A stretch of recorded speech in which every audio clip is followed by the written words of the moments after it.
हे परंतप अर्जुन, द्रव्यमय यज्ञ की अपेक्षा ज्ञान यज्ञ अत्यंत श्रेष्ठ है तथा यावन मात्र संपूर्ण कर्म ज्ञान में समाप्त हो जाते हैं। उस ज्ञान को तू तत्वदर्शी ज्ञानियों के पास जाकर समझ। उनको भली भांति दंडवत प्रणाम करने से, उनकी सेवा करने से और कपट छोड़कर सरलतापूर्वक प्रश्न करने से वे परमात्म तत्व को भली भांति जानने वाले ज्ञानी महात्मा तुझे उस तत्व ज्ञान का उपदेश करेंगे, जिसको जानकर फिर तू इस प्रकार मोह को नहीं प्राप्त होगा।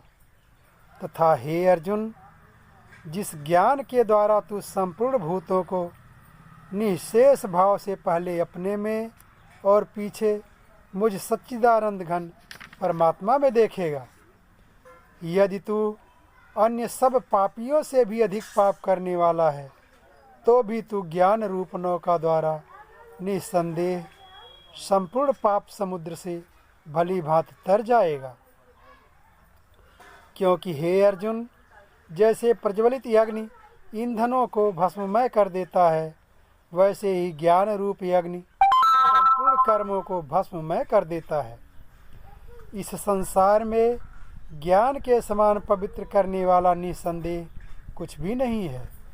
उस ज्ञान को कितने ही काल से कर्मयोग के द्वारा शुद्धांतःकरण हुआ मनुष्य अपने आप ही आत्मा में पा लेता है। जितेंद्रिय, साधन परायण और श्रद्धावान मनुष्य ज्ञान को प्राप्त होता है तथा ज्ञान को प्राप्त होकर वह बिना विलंब के तत्काल ही भगवत प्राप्ति रूप परम शांति को प्राप्त हो जाता है। विवेकहीन और श्रद्धा रहित संशय युक्त मनुष्य परमार्थ से अवश्य भ्रष्ट हो जाता है। ऐसे संशय युक्त मनुष्य के लिए न यह लोक है, न परलोक है और न सुख ही है।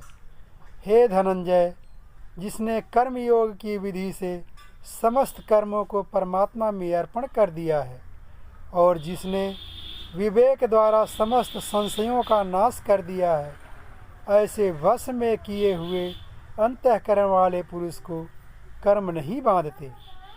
इसलिए हे भरतवंशी अर्जुन, तू हृदय में स्थित इस अज्ञान जनित अपने संशय का विवेक ज्ञान रूप तलवार द्वारा छेदन करके समत्व रूप योग कर्मयोग में स्थित हो जा और युद्ध के लिए खड़ा हो जा।